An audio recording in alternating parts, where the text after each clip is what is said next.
भारतीय दर्शन शास्त्र से प्रभावित, या एक तरीके से कहें तो भारतीय दर्शन शास्त्र से उद्भूत हुए जितने भी शास्त्र हैं अपने यहाँ, चाहे वो आपका नव्य व्याकरण हो, आर्ष व्याकरण हो, ज्योतिष शास्त्र हो, फलित ज्योतिष, गणित ज्योतिष, आयुर्वेद, या हमारा अर्थशास्त्र है, हमारा राजनीति शास्त्र है, हमारा नाट्य शास्त्र है, जो कुछ भी हम लोगों को प्राप्त है, जिसके आधार में हमारा देव, हमारा दर्शन, हमारा धर्म, हमारी संस्कृति, हमारी परंपरा है, उन सभी वस्तुओं के प्रति हम लोगों के मन में काफी एक तरीके से निगेटिव थॉट रहता है। यानी जो बच्चा आयुर्वेद पढ़ रहा हो, ज्योतिष पढ़ रहा हो, या व्याकरण शास्त्र पढ़ रहा हो, या आपका जो भारतीय दर्शन के अन्य अन्य ग्रंथ हैं उसको पढ़ रहा हो, उसको लोग काफी प्रिमिटिव, ओल्ड, एक तरीके से ना समझ, फ्रॉड, इस तरह की कैटेगरी में उसको लोग कंसीडर करते हैं। और दूसरा एक ऐसा सिनारियो है कि ये सारे जो ग्रंथ हमारे लिखे हुए हैं, इसको कोशिश किया जाता है कि कपोल कल्पित घोषित कर दिया जाए, एकदम से बेकार है, दकियानुसी है, इसके सारे थॉट्स, इसके सारे विचार, सब कुछ बेकार है। और क्यों बेकार है? क्योंकि पाश्चात्य संस्कृति के द्वारा उसके ऊपर ठप्पा नहीं लगाया गया है या अप्रूव नहीं किया गया है, इस कारण से उसको हम लोग बेकार मानते हैं। और ये चेतना हमारे अंदर इस तरीके से एक तरीके से इनबिल्ड की गई है पिछले 50, 60, 100 सालों में, कि अब हमारा थॉट भी उसी तरीके से बनता जा रहा है। उदाहरण से आप समझें कि आंवले का सेवन हम लोग सदैव से करते आए हैं, च्यवनप्राश का सेवन हमेशा करते आए हैं, और च्यवनप्राश में शीता जो इसका मुख्य इंग्रेडिएंट है, आंवले के बाद मिश्री, मिश्री जिसको बोलते हैं। अब आप देखो एडवर्टाइजमेंट के दौर पर हमें क्या समझाया जाता है कि चीनी मिला हुआ च्यवनप्राश नहीं खाना है, गुड़ मिला हुआ खाना है। अब इन्हें कौन समझाए कि आयुर्वेद में गुड़ एक अलग कल्पना है, उससे बहुत सारी दवाइयाँ बनती हैं, जैसे बहुसाल गुड़ हुआ, या ऐसे बहुत सारे कल्पना है जिसमें गुड़ डलती है, मरीच्यादि गुटिका वगैरह में भी गुड़ डलती है, और वहीं सीतोपलादी में सीता डलती है। दोनों का एक्शन अलग है, दोनों का बॉडी पे क्रिया अलग अलग तरीके से काम करती है। तो ऐसा क्यों हुआ, इसके बारे में समीक्षा करेंगे। और जैसा कि आप लोगों ने टैगलाइन देखा है कि आयुर्वेद के बारे में, आयुर्वेद की हिस्ट्री के बारे में हम लोग बात करने के लिए आए हैं।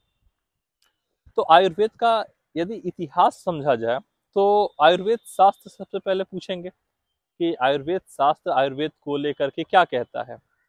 तो आयुर्वेद शास्त्र में यदि हम देखते हैं तो होता है कि ब्रह्मा के द्वारा ये स्फुरित हुआ। अब स्फुरित का अर्थ क्या होता है कि कोई भी ज्ञान जैसे हम लोग ढूंढते हैं वो एकाएक हमारे हृदय में प्रकट होता है। कभी भी ऐसा होता है कि ज्ञान को हम पैदा करते हैं। जैसे उदाहरण के तौर पर यदि आप गुरुत्वाकर्षण के नियम को देखोगे तो वहां पे क्या हुआ कि वो एक फिनोमेना हुआ जिसके कारण इन्होंने उस प्रकृति के नियम को ढूंढा। और विज्ञान का एकमात्र अर्थ हमारे समझ में जो है कि प्रकृति के नियम को, प्रकृति के कायदे कानून को ढूंढना ही विज्ञान का काम है, और फिर मानव के हित में उसका हम कैसे प्रयोग कर सकते हैं ये फैसिलिटी हमें देना विज्ञान का काम है। जैसे सूर्य है, सूर्य की ऊष्मा हम लोगों पे पड़ती है, सूर्य का धूप हम लोगों पे लगता है, हमारे लिए फायदामंद है कि हमारे लिए नुकसानदायक है। फायदामंद है तो इसकी और फायदे को कैसे बढ़ा सकते हैं, नुकसान हो रहा है तो उससे कैसे बच सकते हैं, ये सारे फैक्टर विज्ञान के अंतर्गत आते हैं। तो अब आयुर्वेद में ब्रह्मा जी के द्वारा जब स्वतः स्फुरित हुआ, आयुर्वेद स्वतः प्रकट हुआ, उनके मानस में एकदम से प्रकट हुआ, ऐसा आयुर्वेद कहता है। फिर उसकी एक परंपरा दी जाती है कि किसको किसको क्या कब कब कब दिया गया, और इस हिसाब से जो हमारी परंपरा बनती है वो आपका एक तरीके से कहे तो शाश्वत है, क्योंकि आयुर्वेद को शाश्वत कह दिया गया, कभी ना नष्ट होने वाला। अब ऐसा क्यों कहा गया? क्योंकि आयुर्वेद का जो आज हम लोग अर्थ समझते हैं कि हमारे पीछे जैसे ये आपका बांस का पौधा है, इसके पत्ते को तोड़े, कल्क बनाएं, आपको खिलाएं, या किसी और दवा की जड़ी बूटियों को लाएं, पीसें और खिला दिए, ये आयुर्वेद मूलतः है नहीं। आयुर्वेद का मतलब है कि जब जीवन पहला जीव बना होगा, जो पहला आपका प्रोकैरियोटिक या यूकैरियोटिक कोई सेल बना होगा, वो सेल भी लंबा जीवन जीने का इच्छा अपने साथ लेकर के आया होगा। क्योंकि आयुर्वेद में कहा गया है प्रथम अध्याय में ही कि हर मनुष्य के पास प्राण याचना होती है। अब प्राण याचना यानी कैसे हम लंबे समय तक जिए, ये इच्छा हम सभी लेकर के आते हैं। और जब हम ये सारी इच्छाएं लेकर के आ रहे हैं कि जीवन लंबा हो, सुखी हो, वगैरह वगैरह चीजें, वहीं से स्टार्ट हो जाता है हमारा आयुर्वेद। ठीक है। और तो इंसान यदि धरती पर नहीं रहे, पशु है, पक्षी है, पेड़ है, पौधा है, चिड़िया है, सब में जीने की इच्छा, और जीने की इच्छा अच्छी रहे या जीने की इच्छा बनी रहे या लंबी जीवन प्राप्त हो, इसके लिए जो जो प्रकृति के संविधान के अंतर्गत रहकर हम लोग क्रियाकलाप करते हैं, वो सब कुछ आयुर्वेद है। कितना विस्तृत है ये। हिता हितम सुखम दुखम आयुस्तस्य हिता हितम, ये श्लोक हम लोग पढ़े हैं। और जो नहीं जानते उनको पता हो, उन्हें पता हो जाना चाहिए कि आयुर्वेद जो है हितायु, अहित आयु, सुखायु और दुखायु, ये 4 तरह की चीजों के बारे में डिस्क्राइब करता है। हितायु मतलब क्या, कि जैसे कोई चीज हमें अच्छा नहीं लग रहा है, जैसे सुबह में उठना हमें अच्छा नहीं लगता, कड़वा चीज खाना हमें अच्छा नहीं लगता, ऐसा है, लेकिन वो हमारे लिए हितकर है तो हमें करना है। इसलिए पहला हमारे लिए क्या नियम दिया गया, हितायु, हिता, अहितम क्या मेरे लिए हितकर नहीं है, उसको अवॉइड करना है। इसके बाद सुख और दुख के बारे में चर्चा करना है, क्योंकि सुख और दुख दोनों जो है ये मन से संबंधित है, हितकर और अहितकर जो है वो हमारे प्रकृति से संबंधित है। तो जैसा ब्रह्मांड का निर्माण है, यथा ब्रह्मांड तथा पिंडे, ये आयुर्वेद का बहुत मूलभूत सिद्धांत है। तो इसलिए ये सूत्र ही आयुर्वेद को एक तरीके से डिफाइन करता है। अब बात करते हैं अपनी परंपरा। तो आप देखोगे कि जितने भी हमारे इतिहासकार हैं, जो पश्चिमी इतिहासकारों के द्वारा प्रभावित हैं, उनका यह मानना है कि आयुर्वेद या भारतीय जितना भी सिविलाइजेशन है वो ईसा के इर्द गिर्द डेवलप हुआ। यानी ईसा मसीह से लगभग 1000-2000 साल पहले से लेकर के ये मानव सभ्यताएं सभ्य होनी स्टार्ट हुई। उसके पहले लोग जंगल में रहते थे और लोग जंगली थे, बंदर भालू की तरह रहते थे, और एकाएक से ईसा मसीह के आने के साथ ही सिविलाइजेशन स्टार्ट हुआ। विश्व की प्राचीन सिविलाइजेशन में आप देखोगे तो सिंधु घाटी सभ्यता है, वैदिक सिविलाइजेशन है, मेसोपोटामिया की सभ्यता है, चाइना की सभ्यता है, माया सिविलाइजेशन अमेरिका वाली है, इनका सिविलाइजेशन एक बहुत पुरानी थी अमेरिका में, फिर आपका बेबीलोनिया है, आपका ग्रीक है, इस तरह की बहुत सारी सिविलाइजेशन हैं। अब जो भारतीय आयुर्वेद का दर्शन है, इसमें हम लोगों के पास 2 ग्रंथ ले देकर आज के डेट में उपलब्ध पाए जाते हैं। पहला है चरक संहिता, दूसरा है सुश्रुत संहिता। अब चरक संहिता के बारे में यदि हम बात करते हैं और इसकी प्राचीनता के बारे में चर्चा करते हैं, तो उसमें कहानी आती है कि एक बार जब लोग वनों में रहते थे पहले, और कॉलोनियां नहीं हुआ करती थी उस दौर में, लोग कॉलोनी के फॉर्म में नहीं रहा करते थे, तो धीरे धीरे करके लोगों ने कॉलोनियां बनानी स्टार्ट की, खेती करना स्टार्ट किया, और इस तरह की चीजें वो लोग करना स्टार्ट किए, और बीमारियां आनी स्टार्ट हुई। तो जब ऋषियों ने, चूंकि भारत में संतों की परंपरा रही है, तो संतों में है कि रमता योगी बहता पानी, संत घूमते थे। तो संतों ने देखा कि जो सिविलाइजेशन, जो गांव, जो शहर अच्छा बस गया है, वहां बीमारियां देखी जा रही थी।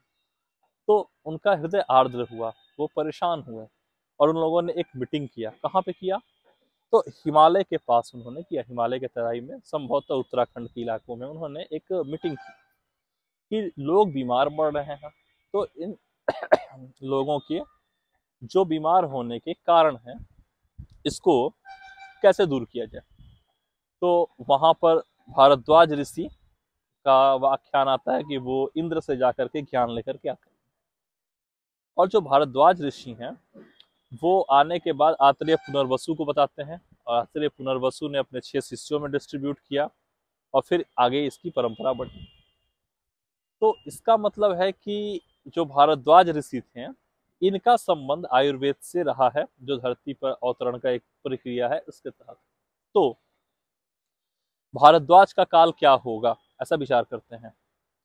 तो जब हमारी सिविलाइजेशन ही 2000 साल पुरानी हो जाए, या ले देकर 3500-4000 साल पुरानी यदि बताई जाए, कुछ अब संयोग से थोड़ा प्रभाव बढ़ा है, तो ईसा से लगभग 3000 वर्ष पुराना हमारा सिविलाइजेशन माना जा रहा है। तो थोड़ा सा विचार करें कि भारद्वाज कब थे। तो भारद्वाज का तो वर्णन रामायण काल में भी आ रहा है, और उनका यदि इंटरेक्शन आत्रेय पुनर्वसु से हो रहा है, जैसा कि आयुर्वेद शास्त्र में कहा जा रहा है, और आत्रेय पुनर्वसु के शिष्य अग्निवेश थे, और आचार्य अग्निवेश जो थे वो द्रोणाचार्य के गुरु थे। तो इस तरीके से आप देखोगे, द्रोणाचार्य कौन थे, तो वो अर्जुन इत्यादि के समकालीन थे, यानी युधिष्ठिर के समकालीन थे। और कृष्ण के जाने के बाद कलयुग स्टार्ट हुआ। जिस दिन कृष्ण भगवान ने इस धरती से अपना लीला संवरण किया, उसके बाद कलयुग स्टार्ट हो गया।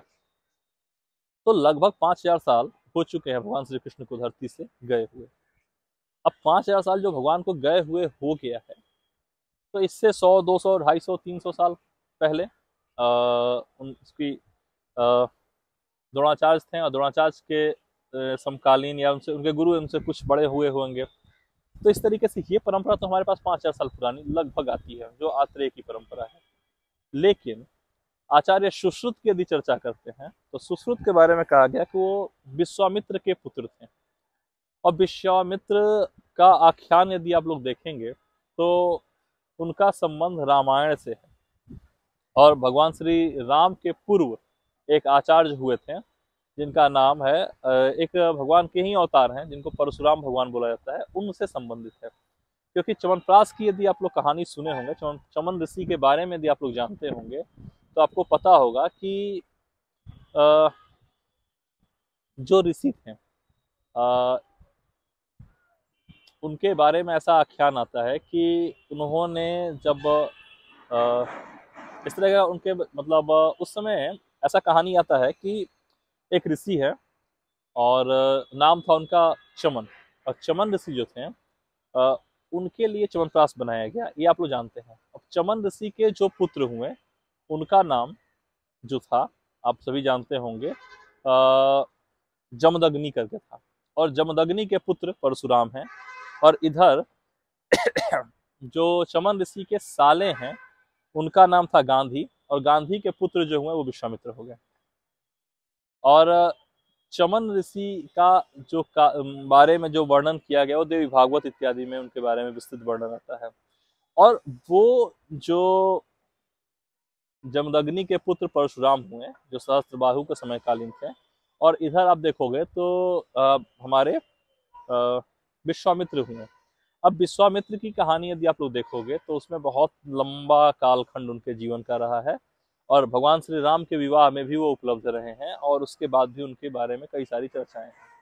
और आप भारतीय मत से देखोगे तो भाई राम जी पहले हुए, कृष्ण जी बाद में हुए हैं। तो यदि भारतीय काल गणना से देखोगे, तो कहा गया कि त्रेता युग में भगवान श्री राम हुए हैं, और द्वापर में भगवान श्री कृष्ण हुए हैं।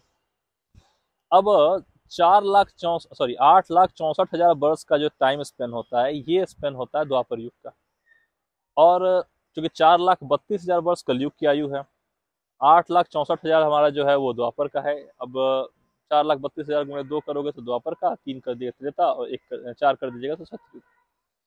तो ये बड़ा लंबा टाइम स्पेन होता है। तो इस तरीके से आप इसका विचार करना स्टार्ट करोगे, पुराणों का यदि रेफरेंस लेना स्टार्ट करिएगा, तो ये कालखंड बहुत लंबा मिलता है। और अपने पास कहानी आती है सुश्रुत संहिता में कि काशी के राजा दियोदास धन्वंतरी जब रिटायर्ड होते हैं, जब वो वानप्रस्थ आश्रम में जाते हैं, तो उनके पास सुश्रुत सीखने के लिए आते हैं आयुर्वेद। तो हम लोगों को क्या पढ़ाया था कि father of surgery Sushruta, father of surgery Sushruta. But Sushruta ने क्या कहा कि जब अपने गुरु के पास वो पहुंचे, तो उन्होंने कहा कि गुरुजी मुझे शल्य प्रधान आयुर्वेद शास्त्र का आप ज्ञान दीजिए। यानी कि सुश्रुत से पहले जो उनके गुरुजी थे, वो शल्य प्रधान आयुर्वेद जानते होंगे, तब तो कोई देगा। और वो एक परंपरा रही है धानवंतर संप्रदाय की, तो उसमें सुश्रुत एक प्रधान हुए आचार्य। ऐसा नहीं कि उन्होंने प्रकट कर दिया। वैसे ही आप देखो, अद्वैत वेदांत की बात करते हैं, भगवान श्री शंकराचार्य जी की परंपरा है। तो शंकराचार्य को हम लोग क्या बोलते हैं कि अद्वैत दर्शन के प्रतिपादक, अद्वैत धर्म की स्थापना करने वाला, या अद्वैत वेदांत का संबंध किससे है, तो शंकराचार्य से है। पर उनके गुरु जी श्री गोविंद पादाचार्य जी, उन्होंने जब मांडुक कारिका लिखी, तो उसमें भी अद्वैत दर्शन है। उसके पूर्व व्यास जी, जिन्होंने श्रीमद् भागवत लिखा, उसमें पूरा का पूरा अद्वैत दर्शन है। तो ऐसा नहीं कि इन्होंने कुछ नया प्रकट किया, इन्होंने बस उसको एक तरीके से कंपाइलेशन करके हमारे सामने प्रस्तुत कर दिया। यानी शल्य की विज्ञान की भी परंपरा जो है वो काफी पुरानी रही है। इसके बाद दो शाखाएं आयुर्वेद में बनी। पहली शाखा जो थी उसमें दवाइयों के द्वारा चिकित्सा की जाती थी, और यदि कोई सर्जरी का केस हुआ तो उसको शल्य चिकित्सक के पास रेफर किया जाता था। और दूसरी संप्रदाय जो थी, जो धार्मंत्र संप्रदाय थी, वो हर बीमारी को शल्य की चिकित्सा के माध्यम से ठीक किया करते थे। और यदि कुछ ऐसा लगा कि बीमारी काय चिकित्सक वालों की है तो वो वहाँ भेजा करते थे। इस तरीके से ये सिस्टम चलता रहा। इसके बाद आयुर्वेद में ये दो मुख्य धाराओं के बाद बहुत सारे सब्सिडरीज बने, जैसे आपका काय चिकित्सा, बाल चिकित्सा। अब आयुर्वेद का जो बाल रोग है, इसमें इनफर्टिलिटी के ट्रीटमेंट से लेकर के 16 वर्ष तक बच्चे की आयु के बारे में के बीच में जो भी चिकित्सा होती है वो सब कुछ इसमें आता है। यानी गर्भ धारण नहीं हो रहा है, गर्भ धारण हो गया, जायगोट बना, एम्ब्रियो बना, फिर मासानुमासिक 9 महीने तक का ट्रीटमेंट, फिर 9 महीने के बाद डिलीवरी होना, डिलीवरी होने के बाद बच्चे का आपका संस्कार वगैरह करके अब फिर इसका प्रॉपर लगभग जब तक बच्चा हमारा युवावस्था को नहीं आ रहा तब तक काय चिकित्सा सॉरी हमारे बाल चिकित्सा के अंतर्गत आता है। इसमें ही एक और बड़ा मजेदार आख्यान आता है आपका, जो है भूत विद्या। काफी चर्चा होती है इस पे, होते हैं कि नहीं होते हैं भूत के बारे में, या इस तरह के ब्रह्म राक्षस देव पिशाच, मतलब काफी प्रिमिटिव सोच है, काफी बेकार सा सोच है। इस तरह की चीजों के बारे में चर्चा होती है।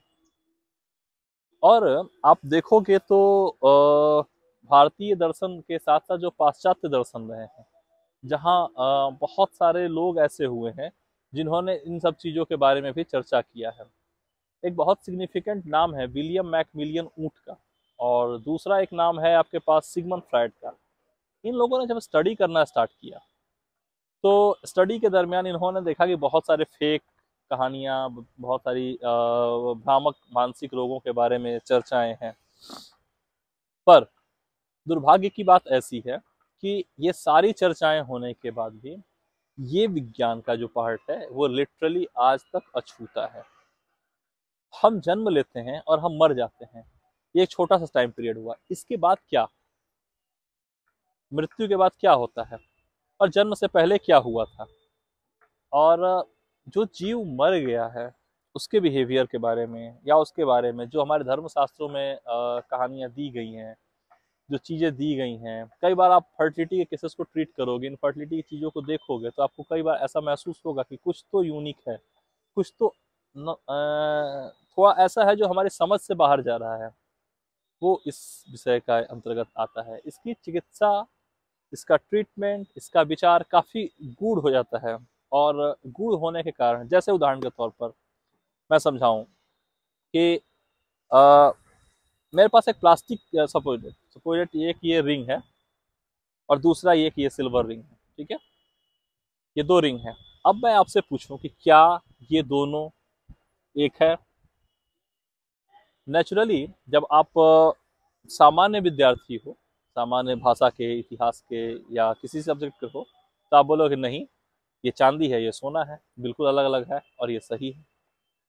अब आपकी मेधा बढ़ी और आप चले गए केमिस्ट्री के एक अच्छे विद्यार्थी बने, तो आप इसके बारे में डिफाइन करोगे कि हाँ ये एक्चुअल में ये भी इलेक्ट्रॉन प्रोटॉन न्यूट्रॉन से बना हुआ एक सब्सटेंस है, ये भी है। हाँ ये है कि कुछ इलेक्ट्रॉन की संरचना या प्रोटॉन की संरचना अलग अलग तरीके से है।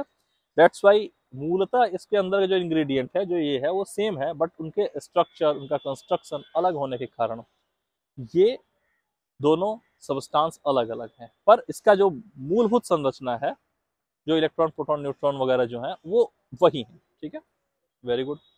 अब हम और ऊपर क्लास में चलते हैं और हम वहाँ पहुँचते हैं फिजिक्स के पीएचडी स्कॉलर के बीच में।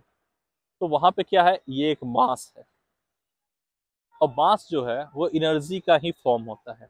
आप सभी को पता है कि न्यूटन सॉरी आइंस्टीन ने इस चीज़ को प्रूव किया कि मास जो है वो एनर्जी में कन्वर्ट होता है, एनर्जी जो है मास में कन्वर्ट होता है। तो वहाँ पर आप आओगे तो आप देखोगे कि एनर्जी का ही विस्तार है, सारे के सारे मेटल, सारे के सारे एलिमेंट, सारे के सारे द्रव्य, सारी के सारी चीज़ें। तो इसका अर्थ ही ऐसा हुआ कि जो हाई स्कॉलर ने बोला कि सारे सबस्टांस एनर्जी के फॉर्म में है और सब कुछ एक है, बिल्कुल सही है। सारी चीजें तीन चीजों से मिलकर बनी है, इलेक्ट्रॉन प्रोटॉन न्यूट्रॉन, संख्या थोड़ी कम या ज्यादा है, उनकी संरचना उनके स्ट्रक्चर थोड़े अलग है, ये भी सही है। और दोनों ही अलग अलग वस्तु हैं, ये दो तीनों ही सही है। जैसे जैसे चेतना का स्तर हमारा बदलता है, वैसे वैसे हमारा विचार, हमारा थॉट, हमारी चीजें चेंज होती चली जाती हैं। तो इस सीरीज में हम लोग आयुर्वेद के इतिहास के बारे में, आयुर्वेद में किस तरीके से हमारे साथ काम हुआ, कब कब क्या क्या काम हुआ, हर चीज़ों के बारे में बहुत डिटेल में बात करेंगे। और इसके साथ साथ आयुर्वेद के उन पार्ट के बारे में जिसके बारे में लोग जनरली नहीं जानते हैं, या वो एक तरीके से लोग उसको समझना नहीं चाहते हैं, उन सभी विषयों के बारे में मैं आपको बताऊंगा। और आप जुड़े रहें। और साथ ही साथ ये जो वीडियोस हम लोग बना रहे हैं, इसको आप चाहो तो अपने चैनल पर अपलोड कर सकते हो, इस पे शॉर्ट्स बना सकते हो, जो आप करना चाहो कर सकते हो। इस पे किसी तरह का कोई ना कॉपीराइट जाने वाला है, ना कोई आपके ऊपर कुछ मेरे तरफ से की जाएगी। तो आप लोग कर सकते हो, आप लोग इसके लिए बेफिक्र रहें। और आगे के श्रृंखलाओं में हम लोग क्या बात करने वाले हैं कि जब चरक का काल था, जब सुश्रुत का काल था, इसके बाद आयुर्वेद में विकास कैसे हुआ, फिर रसशास्त्र के काल में क्या हुआ, बौद्ध के प्रभाव से इसमें क्या विकृतियां आई और क्या हमारे पास बेनिफिट्स हुए हैं, फिर कैसे इसका इतना पतन हो गया कि आज ये सेकेंड या थर्ड दर्जे की चिकित्सा पद्धति बन गई है। आज की क्या समस्याएं हैं, इसके पीछे क्या कारण है, क्या ऐसा आपका सुनियोजित ढंग से कार्यक्रम किया जा रहा है कि आयुर्वेद पिछड़ता चला जा रहा है और पिछड़ने के कगार पर है। और आयुर्वेद के जो अनन्य ग्रंथ हैं आपके, उन सबों के विषय में भी हम लोग बहुत डिटेल में बात करेंगे। तो आप सभी से मिलते हैं फिर कल इसी तरह के कोई एक लाइव में। Thank you so much. नमस्कार।